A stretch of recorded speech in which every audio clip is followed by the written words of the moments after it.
Ethiopian leaders, military leaders, intelligence agency officials are holding key meetings right on Ethiopia-Eritrea border. A senior Ethiopian delegation was seen in Bore today. Bore is on Ethiopia-Eritrea border.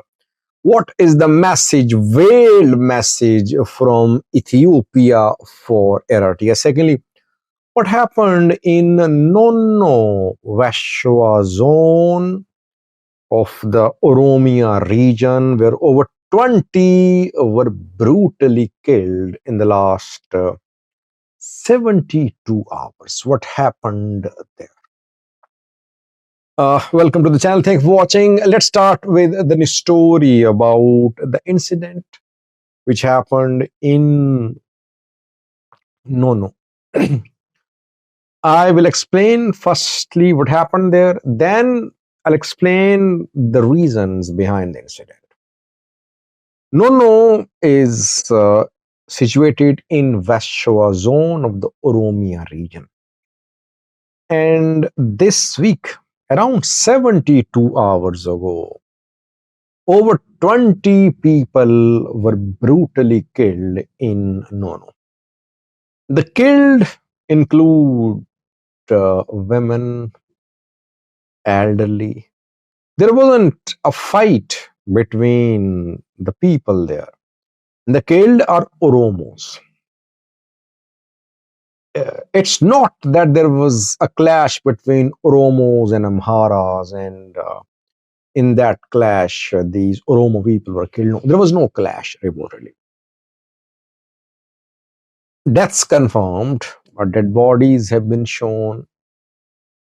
Question is, who committed this barbaric act of killing people unprovoked? It means that it was either a revenge attack or something happened in the town or in Ethiopia for which revenge attack was carried out. Local Oromos are blaming Fanos.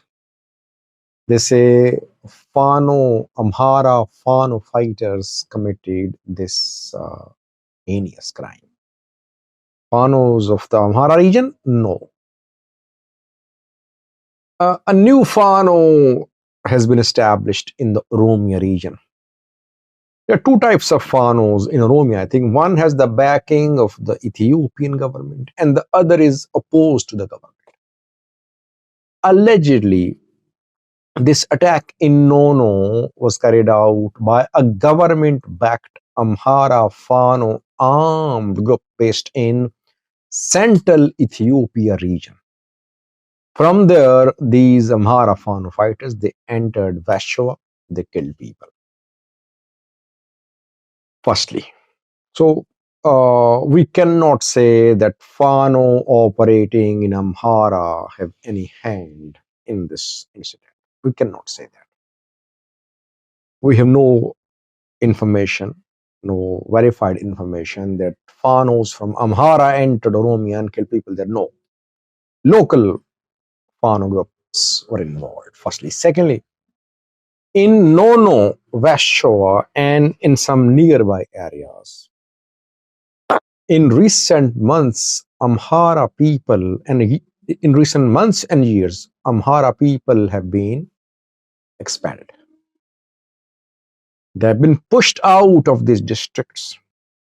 Their properties, their houses, their agriculture lands have been captured by the ruling party members in Oromia.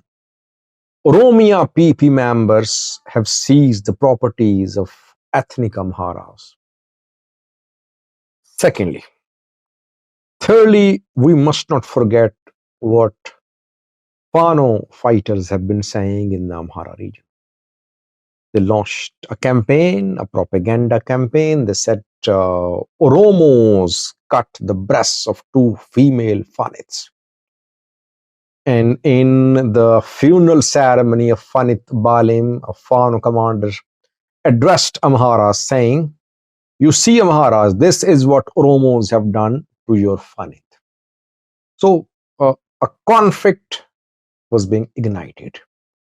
Ethnic conflict was being ignited. That is why I said that these foreign fighters should be careful.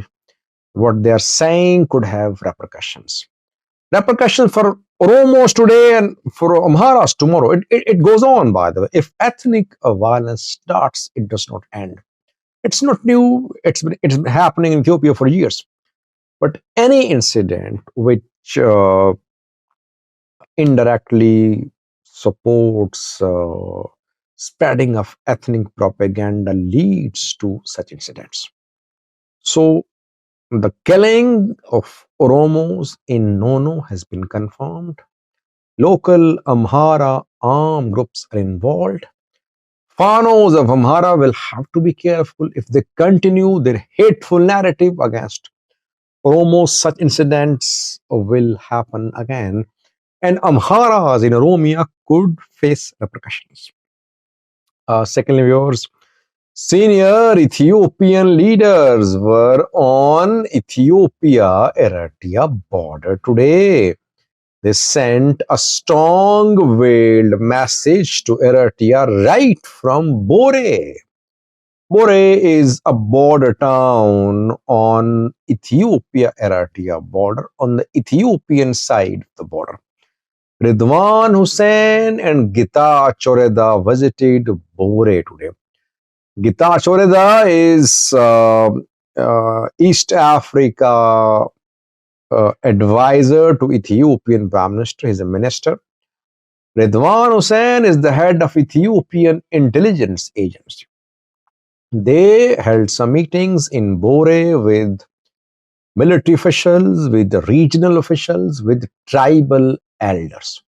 Question is, why was there need for this type of appearance of senior Ethiopian leaders in Bore?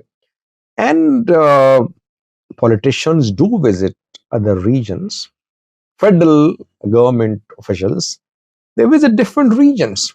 But when head of an intelligence agency visits a border town, it has a significance. It has a veiled message.